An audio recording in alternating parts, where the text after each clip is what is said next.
Hello friends, आज हम पढ़ेंगे कंसेप्ट्स ऑफ अगत तंत्र। अगत तंत्र सब्जेक्ट का पहला चैप्टर। हमें हमारे सिलेबस में चैप्टर्स को सब टॉपिक्स में डिवाइड करके दिया हुआ है। मैंने इन नोट्स में भी वैसे ही सब कुछ लिखा हुआ है। अगर आपको मेरे कंप्लीट नोट्स चाहिए तो आप मुझे मेरे इंस्टाग्राम पर मैसेज कर सकते हैं। There I will provide you the notes. तो let's start with the topic first. Agada Tantra and clinical toxicology is the first heading. What is Agada Tantra and clinical toxicology, हमें यहाँ पे ये बताया हुआ है। तो सबसे पहले हम इसका परिचय लिखेंगे कि अगत तंत्र आयुर्वेद की 8 शाखाओं में से एक है। वर्तमान समय में यह एक सैद्धांतिक विषय है। शिक्षण उद्देश्य के लिए यह पूरी तरह से नैदानिक विषय है। यानी कि वैसे तो ये प्रिंसिपल सब्जेक्ट है, पर क्लिनिकली देखें तो ये एक नैदानिक विषय भी है। आचार्य सुश्रुत ने इसे 6ठे स्थान पर रखा है। आचार्य चरक ने इसे 3रे स्थान पर रखा है। आचार्य वाग्भट ने इसे 6ठे स्थान पर रखा है। काश्यप संहिता में इसे नहीं बताया गया है। वाजीकरण तंत्र के बारे में काश्यप संहिता में बताया ही नहीं गया है। अगत तंत्र विष तंत्र के रूप में व्याख्या की गई है। फिर इसकी निरुक्ति क्या है? अगत प्लस तंत्र से अगत तंत्र शब्द बना है। गद प्लस अच, जिसका कोई अर्थ है रोग, पीड़ा या विषय। गद में आ लगने से अगदह बना है, जिसका अर्थ है ऐसा कोई पदार्थ जिससे विष पर विजय प्राप्त की जा सके। इसके पर्याय अमरकोश ने बताए हैं: भेषजम, औषधम, भेषज्यम, अगदह और जायु। अगत का मतलब होता है विष प्रतिकारक, और तंत्र यानी कि रक्षा का उपाय। विष प्रतिकारक यानी कि विष को खत्म करने वाला। देन व्हाट इज द परिभाषा ऑफ अगत तंत्र? तंत्र नाम सर्प, कीट, लूता, मूषिका आदि दंष्ट्रा विष व्यंजनार्थम उपशमनार्थम च। अगत तंत्र आयुर्वेद की वह शाखा है जिसमें सर्प, कीट, लूता, मूषक आदि के दंश से उत्पन्न हुए विष एवं अन्य विविध प्रकार के विषों से प्राणियों में उत्पन्न हुए लक्षणों के शमन के लिए जो चिकित्सा की जाती है वो अगत तंत्र कहलाती है। इसका इतिहास हमें दिया हुआ है, वो आप बुक से अगर रीडिंग कर लेंगे, दैट्स लिटरेचर फॉर्म ऑफ इतिहास, तो आपको वो समझ में आ जाएगा और वो इतना इम्पॉर्टेंट भी नहीं है। Now what is clinical toxicology? ये मॉडर्न की डेफिनेशन है। क्लिनिकल टॉक्सिकोलॉजी इज अ सब speciality of toxicology which focuses on diagnosing, managing and treating poisoning from drugs, chemical and biological agents. It addresses the adverse effects of toxins on health and develops strategies for prevention and treatment. मतलब clinical toxicology की वो branch है जो poisoning की diagnosis, उसका management और उसका treatment हमें बताती है। It also addresses the adverse effects of toxins on health. हमें बताती है कि किस टॉक्सिन का हमारी हेल्थ पे क्या असर होगा, और उससे बचाने के लिए प्रिवेंशन और ट्रीटमेंट भी इसी ब्रांच में दिए हुए हैं। अब हमारी बुक में एक चार्ट दिया हुआ है क्लिनिकल टॉक्सिकोलॉजी। इसमें क्या क्या आता है? Toxins from bacteria, mycotoxins, phycotoxins, poisonous plants, venomous animals, household chemicals, heavy metal poisonings, pharmaceuticals, drugs of abuse, chemical warfare agents and inhalation exposures. Then key concepts of Agada Tantra. Types of toxic agents कौन कौन से हैं? Chemicals, drugs और biological toxins. हमें toxicity chemicals से होती है, drugs से होती है और बायोलॉजिकल टॉक्सिन से भी होती है। Now what are the symptoms of toxicity? General symptoms देखें तो नोजिया, वॉमिटिंग और डायरिया। कुछ भी टॉक्सिन लिया है तो नोजिया होगा, वॉमिटिंग होगी और डायरिया होगा। न्यूरोलॉजिकल देखें तो कन्फ्यूजन, सीजर्स, अटैक्स आएंगे, अनकॉन्शियसनेस हो जाएगी। रेस्पायरेटरी में सांस लेने में प्रॉब्लम, कफिंग होगी। कार्डियोवेस्कुलर में देखें तो इरेगुलर हार्ट बीट हो जाएगी और हाइपोटेंशन होगा। क्लिनिकल असेसमेंट करना हो तो पेशेंट की हिस्ट्री लेंगे और फिजिकल एग्जामिनेशन करेंगे। Then diagnosis, laboratory test, blood, urine, other body fluids to identify toxins. Imaging में एक्सरेज और सीटी स्कैन कराया जा सकता है। ट्रीटमेंट अप्रोचेस क्या होंगी? इनिशियल मैनेजमेंट, सबसे पहले तो पेशेंट को स्टेबलाइज करना है और उससे एक्सपोजर से हटाना है। डीकंटामिनेशन करना है तो गैस्ट्रोइंटेस्टिनल डीकंटामिनेशन कैसे होगा? एक्टिवेटेड चारकोल डाल के और गैस्ट्रिक लैवेज से। स्किन डीकंटामिनेशन करना है तो washing with water and soap. Then antidotes specific to the toxin, supportive care, respiratory support of fluids etcetera. Prevention, education, हमें सब करना है कि कौन सी चीज़ टॉक्सिक है, कौन सी नहीं है। सेफ्टी मेजर्स अपनाने के लिए भी एजुकेशन देनी है। Regulation, safe use and storage guidelines for the substances. If anything is toxic तो उसे हमें कैसे रखना चाहिए, कैसे नहीं रखना चाहिए, ये भी हमें रेगुलेशन एक्ट्स लगाने चाहिए। monitoring surveillance for potential toxic exposure. Now what are the treatment protocols for some common poisons?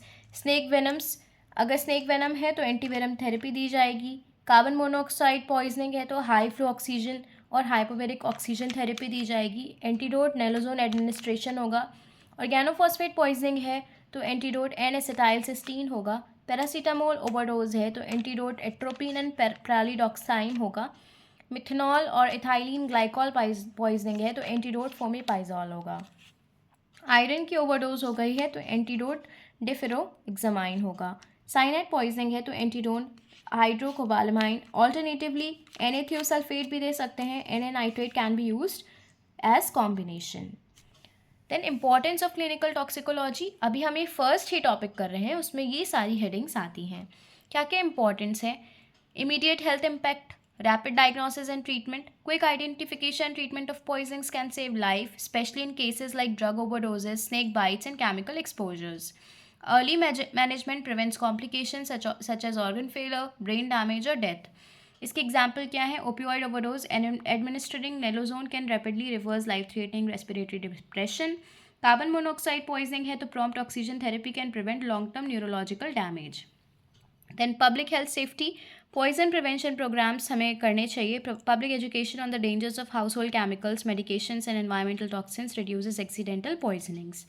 Developing and enforcing safety regulations, example labeling, charge requirements, storage requirements, and which minimizes risk. Then child-proof packaging, regulations on medications, chemical packaging reduce accidental ingestion by children. Community awareness, public health campaigns about dangers of certain toxins help prevent exposures. Occupational health में बहुत सारे poisoning cases होते हैं. Identifying and mitigating risk of chemical exposures, industrial settings, protect workers from chronic and toxicity, providing guidelines and training on safe handling of hazards substances. इसके भी examples जैसे lead exposure और chemical spills. तो हमें ये सब कुछ इसमें याद करना पड़ेगा. Pharmacology and drug safety, adverse drug reactions, detecting and managing adverse reaction और ओवरडोजेस to drug safety. Understanding toxic effects due to drug interactions in patient care. Example, chemotherapy. Managing the toxic effects of cancer treatments to balance efficacy with safety. Polypharmacy, identifying and managing interactions in patients taking multiple medications to prevent adverse effects. Emergency medicine में अगर कोई poison खा के आ गया है तो हमें क्या करना चाहिए? क्रिटिकल केयर बनाए जाते हैं. Emergency departments rely on toxicology expertise to handle cases of acute poisoning effectively. Knowledge of specific antidotes and treatment protocols ensures timely intervention. Example, snake bite और decontamination. Decontamination हमने पीछे किया था use of activated charcoal से. Environmental ecological health, monitoring environmental toxins, identifying environmental toxins and their impact on human health, contributing to policies for reducing environmental contamination and exposure levels. So, इसके भी examples हमें दिए हुए हैं. Water contamination, accusing and managing the health effects of toxins like arsenic in drinking water. Air quality, evaluating the impact of pollutants like CO and particulate matter on public health. Then हमारी second heading है scope of Agada तंत्र. चिकित्सा क्षेत्र में प्रयोग जैसे विषाक्तता से निदान, दवा की विषाक्तता, पारंपरिक और आधुनिक चिकित्सा का संगम कैसे, किस तरह से ये हमें हेल्प कर रही है. पर्यावरण, विश्व विज्ञान, प्रदूषण को रोकने में, कृषि में विषाक्तता प्रबंधन, पेस्टिसाइड इंसेक्टिसाइड्स का हम यूज़ करते हैं, उसे हम कैसे कर सकते हैं, कैसे हम उसको खाने से बच सकते हैं और कैसे हमें पॉइजनिंग होने से बच सकती है. ये सब स्कोप ऑफ अगत तंत्र में आता है. देन फॉरेंसिक विज्ञान में योगदान. अगत तंत्र का कानूनी और फॉरेंसिक विज्ञान में महत्वपूर्ण योगदान है. विषाक्तता के मामलों में विष की पहचान और उसके कारण की दृष्टि के लिए आयुर्वेदिक विशेषज्ञता का उपयोग किया जा सकता है. यह विषाक्तता के कारण होने वाली मृत्यु या रोग के कानूनी मामलों में साक्ष्य प्रदान करने में मदद करता है. जन जागरूकता और रोकथाम, शोध और विकास, स्वास्थ्य देखभाल पेशे में करियर के अवसर. इसको आप बुक से रीड करेंगे, आपको ये समझ में आ जाएगा. बस ये हेडिंग्स इंपॉर्टेंट हैं, वो मैंने नोट्स में मेंशन कर दी हैं. आप जब एग्ज़ाम देने जाएं इन हेडिंग्स को ज़रूर मेंशन करें, आपको पूरे मार्क्स मिल सकते हैं. देन हमारी थर्ड सब हेडिंग है definition of vish poison, synonyms and vish difference between vish, madya and ojas guna. Vish gati, classification of vish and poison, sthavar jangam विष अधिष्ठान। नाउ व्हाट इज विष की निरुक्ति। विष शब्द विष धातु में क प्रत्यय लगाकर बना है, जिसका अर्थ है घेरना, छा जाना या व्याप्त होना। जो शीघ्रता से रसादि धातु में फैल जाए वो विष है। जो पदार्थ शरीर में प्रवेश करके रसादि धातुओं को दूषित करते हैं और जो स्वास्थ्य तथा जीवन को हर लेते हैं उसे विष कहते हैं। प्रागुत्पत्ति, श्वेत तथा गरल, अमरकोश, श्वेत, रस, तीक्ष्ण, गरल तथा जीविताप आदि। विष गति, जांगम विष का सेवन करने के बाद शरीर में उसकी गति अधोगामी होती है। स्थावर विष का सेवन करने पर उसकी गति ऊर्ध्वगामी होती है। और गंगाधर राय ने इसकी जस्ट विपरीत बताया है। विष के गुण लघु, रुक्ष, आशु, विशद, व्यवायी, तीक्ष्ण, विकासी, सूक्ष्म, उष्ण और अनिर्देशन रस। ये 10 गुण जो हैं वो विष के हैं। लघु, रुक्ष्म, आशु, विशदम, व्यवायी, तीक्ष्णम, विकासी, सूक्ष्मम चा, उष्णम, निर्देश्य रसम, 10 गुणम, मुक्तम, विषम तजगे। ये श्लोक इंपॉर्टेंट है, इसको याद करिएगा। फिर मध्य के गुण लघु, उष्ण, तीक्ष्ण, सूक्ष्म, अम्ल, व्यवाय, आशुगमेव च, रुक्ष्मम, विकासी, विशदम, मध्यम, 10 गुणम, स्मृतम। फिर ओज के गुण तो आपने फर्स्ट प्रॉफ में याद किए हैं। गुरु, शीतम, मृदुष, लक्षणम, बैलम, मधुरम, स्थिरम, प्रसन्नम, पिश्चिलम, स्निग्धम, ओजो, 10 गुणम, स्मृतम। विष के गुणानुसार कर्म। यदि वात के स्थान में विष पहुंच जाए तो मोह, अरति, मूर्छा, गलग्रह, पिपासा, मुख, फेंच, हृदय रोग हो जाते हैं। पित्त के स्थान में विष पहुंच जाए तो कास, ज्वर, क्लम, दाह, तमस, अतिसार आदि रोग हो जाते हैं। यदि कफ के स्थान में विष पहुंच जाए तो श्वास, कंडू, गलग्रह, लाला, प्रसेक, वमन आदि लक्षण दिखते हैं। विष के भेद जांगम और स्थावर हैं। चक्रपाणि ने गर और कृत्रिम आया है। ऐसे डिफरेंट आचार्य ने डिफरेंट टाइप ऑफ विष बताए हैं, पर आप आचार्य चरक वाले याद किएगा, जांगम और स्थावर। फिर हमें विष बताए गए हैं। स्थावर विष 9 हैं, जांगम और उपविष जो हैं वो 11 हैं। फिर विष कौन कौन से? हलाहल, कालकूट, श्रृंगक, प्रदीपन, सौराष्ट्रिक, ब्रह्मपुत्र, हारिद्र, सक्तुक और वत्सनाभ, जिसमें से वत्सनाभ श्रेष्ठ है। उपविष है कुपीलू बीज, अफीम, जयपाल बीज, धतूरा बीज, भांग, गुंजा, भल्लातक, अर्क दुग्ध, स्नूही दुग्ध, लांगली और कनेर। फिर विष के अधिष्ठान। स्थावर विष के अधिष्ठान 10 हैं। और कौन कौन से अधिष्ठान है? मूल, पत्र, फल, पुष्प, त्वक, क्षीर, धातु और कंद। इसकी संख्या याद करना इतना इंपॉर्टेंट नहीं है, बस आपको पता होना चाहिए स्थावर विष के कितने अधिष्ठान हैं। और 10 स्थावर विष में विष कितने हैं? 9 और उपविष हैं 11। फिर विष के अधिष्ठान के बाद हमें डिफरेंट आचार्य ने डिफरेंट स्थावर विष की संख्या बताई है। सुश्रुत ने हमें बताई है 55 और चरक ने हमें बताई है 21। आपको सिर्फ यही 2 याद रखने हैं, बाकी डिफरेंट आचार्य के नहीं याद रखने हैं। जांगम विष के 16 अधिष्ठान हमें बताए गए हैं। चरक ने तो एक ही बताया, पर सुश्रुत और वाग्भट ने 16 बताए हैं। कौन कौन से? दृष्टि, निश्वास, दंष्ट्रा, नख, मूत्र, पुरीश, जिसमें से एग्जाम्पल हमें ये दे रखे हैं। दृष्टि के दिव्य सर्प, भौम सर्प, वानर, मकर, चिपट, तोटक, चिपट और वीरकीट। 7th है शुक्र, लालस्राव, आर्तव, मुख संदंश, विसर्दित, तुंड, अस्थि, पित्त, शूक और शव। Then poison की definition modern के according, a poison is commonly defined to be a substance when administered, inhaled or ingested is capable acting deleteriously on the body. Medico legal aspect, अगर किसी को पॉइजन दे देते हैं तो आईपीसी सेक्शन 176 इंपॉर्टेंट है। The law makes no distinction between murder through poison and murder by other means. Section 286 BNS 2023 में नई आई है। BNS Bharatiya Nyaya Sanhita 284 IPC deals with the neglect conduct with respect to poisonous substances. Poisonous substance के case में आपको यही 2 धारा exam में लिखनी है, 286 BNS और 284 IPC। फिर it says whoever does with any poisonous substance any act in a manner so rash or negligent as to endanger human life or to be likely to cause or hurt to the person shall be punished with imprisonment of 6 months or with fine which may extend to 5,000 rupees or with both. It is a cognizable and bailable offence. Poison is classified into suicidal poisoning, जिसमें आते हैं potassium cyanide, hydrocyanic acid, opium, oleander etcetera. Homicidal poisoning में आते हैं arsenic, antimony, एकोनाइट etcetera. स्टूपिफाइंग यानी कि जो नशीले हैं, एल्कोहल, धतूरा, कैनबिस। एक्सीडेंटल में स्नेक बाइट, कैटल में येलो ओलिएंडर, मदार, एकोनाइट। एबॉर्शन में प्लम्बागो, रोजिया, oleander, कोलोसेंथ। The 2 poisons most frequently used in India to take human life are arsenic and opium. Arsenic homicide है, opium suicidal है, धतूरा stupefying है। ये हमने ऊपर पढ़ा था और ये टॉपिक बहुत इंपॉर्टेंट है, आप इसको याद अच्छे से कर लीजिएगा। देन आता है classification of poisons. Like corrosives, they work by extracting water from tissues, coagulate cellular proteins and convert HP into hematine. Caustic potash, caustic soda इसके एग्जाम्पल हैं। Irritants में आता है which causes pain, vomiting. In postmortem appearance, they are usually evident naked eye and shows redness or ulceration in GIT tract. Neurotics like headache, drowsiness, coma etc. करते हैं, जैसे cerebral में है belladonna, cannabis, alcohol. Spinal में है nux vomica, peripheral में है egoconium. Then cardiac में ओलिएंडर, एकोनाइट, निकोटीन. एस्फाइजिन में CO एंड CO2. मिसलेनियस में analgesics, antipyretics and antihistamine. Then fourth topic है हमारा difference between poison, venom and toxins.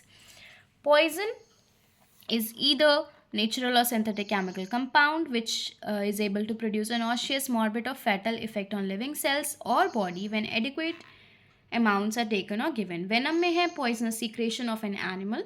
Toxin में है formed within living cells or microorganism and causes injury or hamper the normal biological function in other living cells or organisms.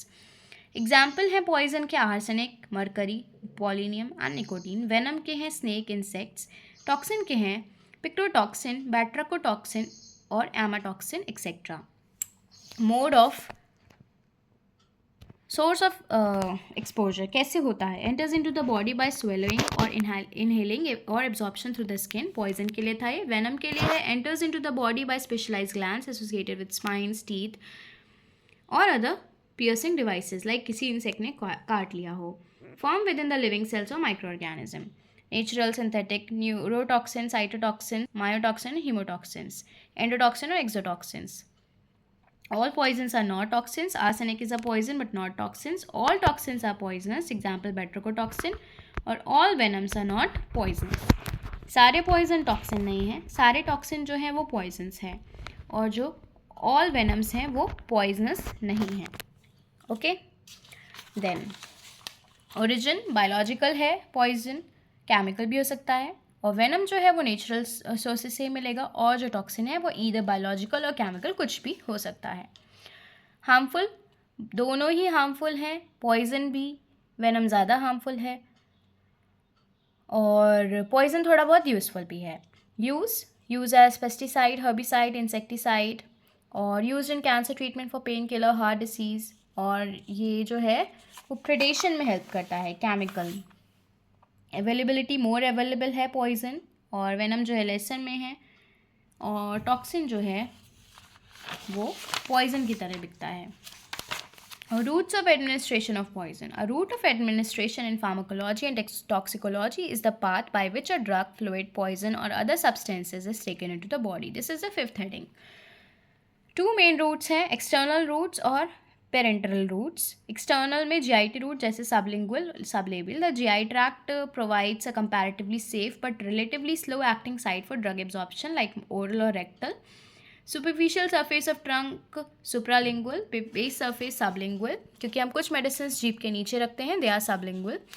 Parental routes, it is use for the drugs which are poorly absorb from the GIT and for agents that are unstable in the GIT, जैसे कि inhalation से लेना वो fastest है. Intravenous भी fastest है. Intramuscular, intradermal और subcutaneous. These are the 5.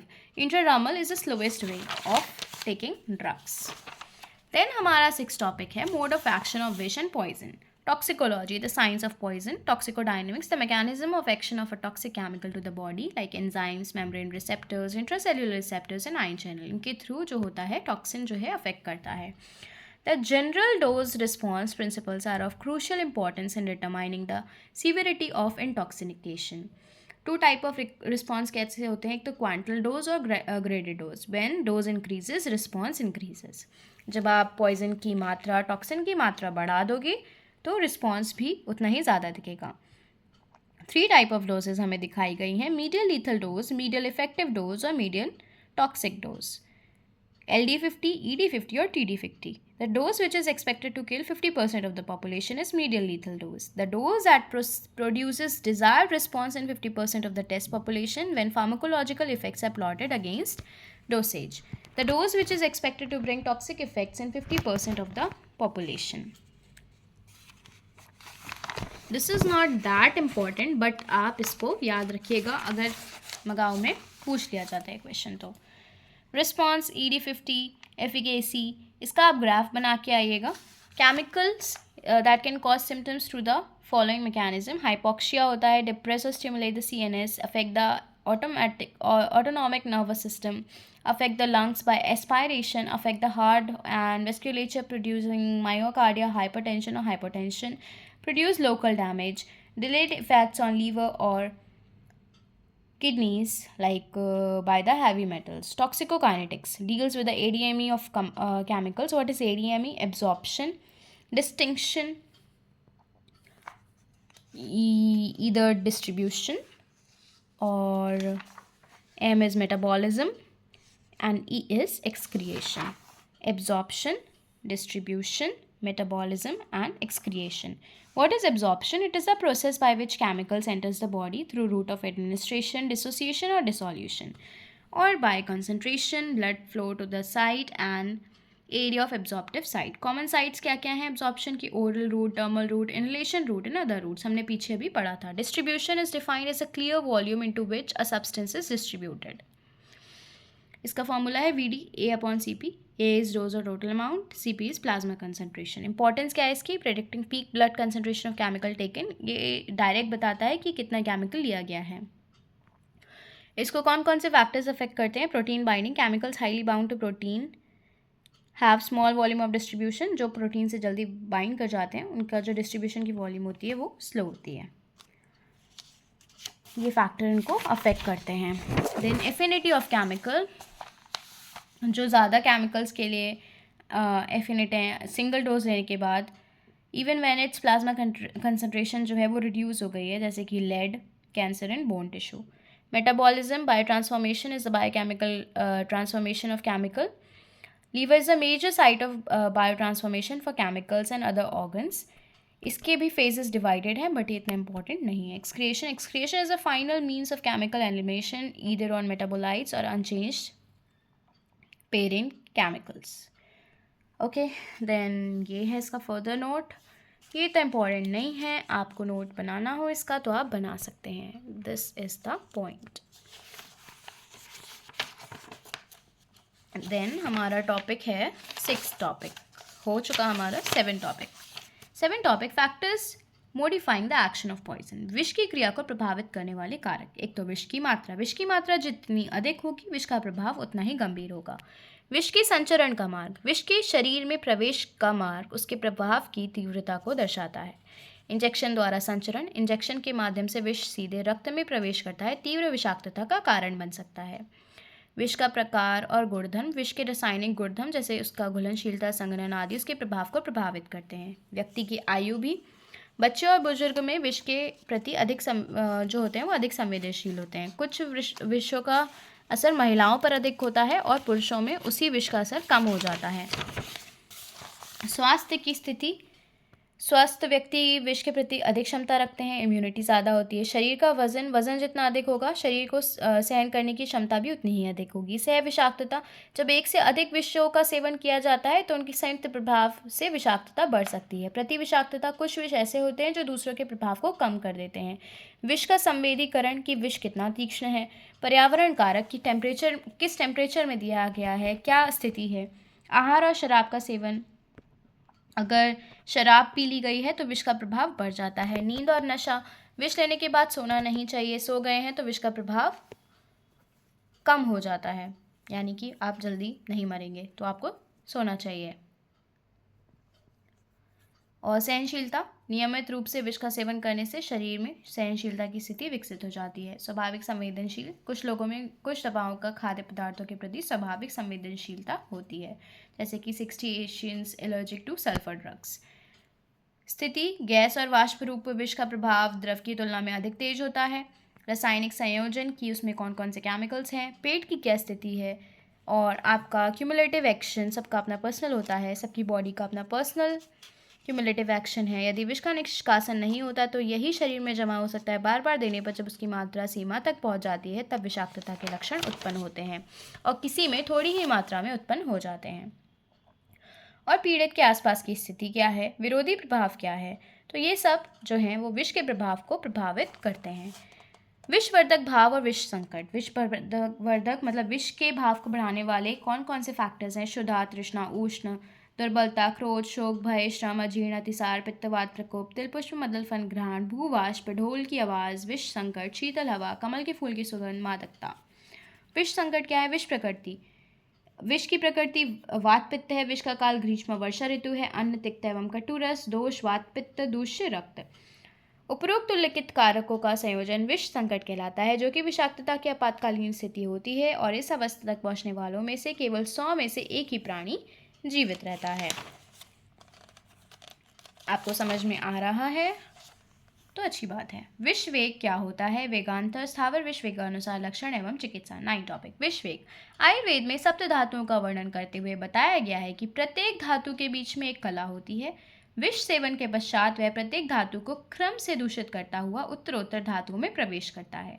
जब विष एक धातु में प्रविष्ट होकर अगली में जाता है तो उस क्रिया को विष का वेग बोलते हैं।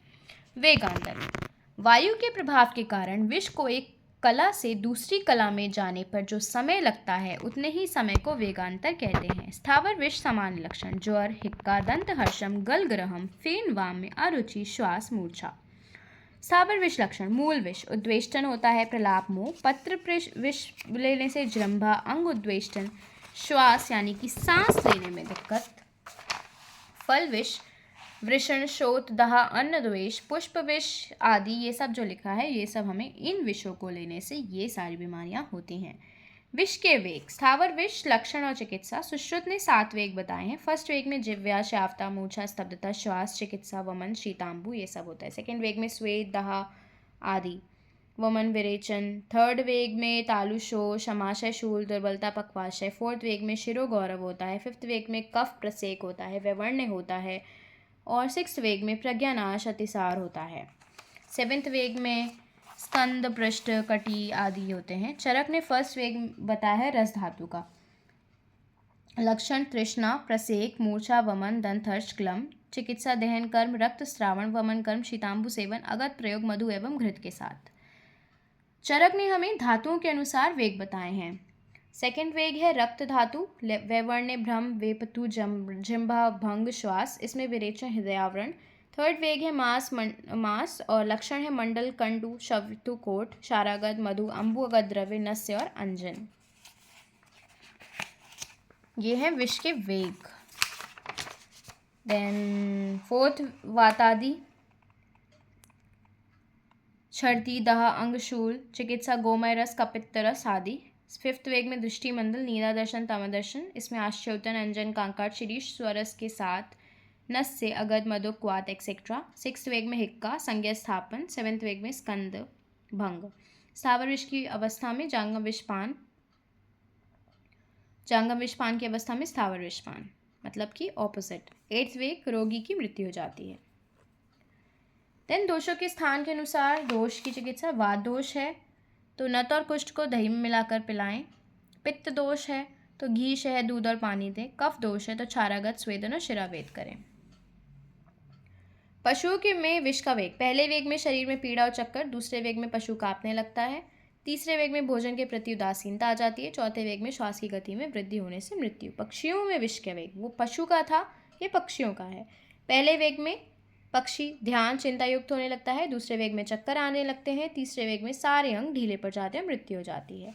शंका विष। जब किसी व्यक्ति को अंधेरे में किसी और विषैले प्राणी द्वारा काटा जाता है या कोई चीज़ चुभ जाती है तो व्यक्ति में शंका विष की उत्पत्ति होती है। जैसे कभी कभी लगता है कि हमें कुछ हो रहा है और हम मरने वाले हैं, लाइक दैट, कि कोई काट गया है। फिर क्या लक्षण होते हैं? वेदना, ज्वर, शोथ, अतिसार ये सब होने लगता है, जबकि उसे कुछ भी नहीं हुआ होता है। शंका विष चिकित्सा, इसमें हम सिर्फ सांत्वना दे सकते हैं, समझा सकते हैं कि भाई तुझे कुछ नहीं हुआ है। शंका विष में चीनी, शुद्ध गंधक, द्राक्षा, मधु आदि को शहद में मिलाकर मंत्र युक्त पानी पिलाने से ये सब कुछ ठीक हो जाता है। देन हमारा 9 टॉपिक भी हो गया है। अब हमारा है 10th टॉपिक। 10th टॉपिक है विषपीत और विषमुक्त लक्षण।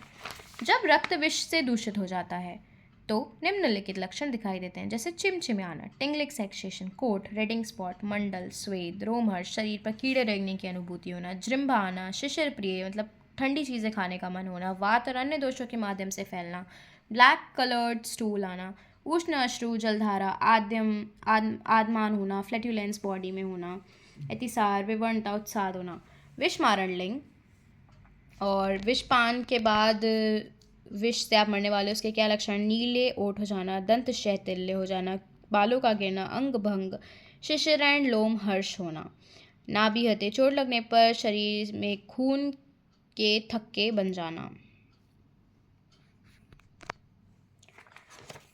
Last but not the least, दंडराजी हते, घावों से रक्तस्राव ना होना। मृत्यु लक्षण जो भी आपने ऊपर पढ़े वो मृत्यु लक्षण थे, जो अगर आप विष को मौखिक रूप से देंगे तो हृदय में जाके आश्रित हो जाएगा और आपकी मृत्यु हो जाएगी। विषमुक्त के लक्षण क्या है, प्रसन्न हो जाना, खुश रहना, प्राकृतिस्थ वायु ठीक रह, धातु ठीक रहना, वायु दोष आदि ठीक रहना, अनभिकांक्षा भोजन खाने की इच्छा होना, सममूत्र और जिव्या मूत्र सही से आना, जिव्या एकदम ठीक होना, उस पर कोई दोष ना दिखना, प्रसन्न वर्ण इंद्रिय चित्त और चेष्टा। मनुष्य को विष मुक्ति के उपरांत भी पत्ते पत्ते का सेवन करना चाहिए। ऐसा नहीं है कि आप ठीक हो गए तो पत्ते पत्ते ने पिज़्ज़ा खाना शुरू कर दिया एंड ऑल दैट। विरुद्ध आहार नहीं लेना है, क्रोध, अध्यशन, अनशन, भय, परिश्रम, व्यवसाय, दिवा स्वप्न आदि कर्म विषमुक्त को प्राय नहीं करने चाहिए। So this was the chapter 1 of Agada Tantra, concepts of Agada तंत्र। अगर आपको ये चैप्टर समझ में आया, आपको ये वीडियो यूज़फुल लगा, तो आप लाइक और सब्सक्राइब कीजिएगा, कमेंट भी कीजिएगा कि आपको ये कैसे अच्छा लगा और मैं इसमें क्या चेंजेस कर सकती हूँ। अगर आप ऐसा करेंगे तो मुझे थोड़ा सा मोटिवेशन मिलेगा और मैं आगे की वीडियोस आपके लिए यहाँ पे अपलोड कर पाऊँगी। और अगर आपको इस चैप्टर के ऐसे ही नोट्स चाहिए तो आप मेरे चैनल इंस्टाग्राम द हर्बलिस्ट वे पर मुझे DM कर सकते हैं। मुझे यूट्यूब का लिंक वहाँ पे पेस्ट करिएगा, मैं आपको ये नोट्स वहाँ पे प्रोवाइड कर दूँगी। Thank you for watching.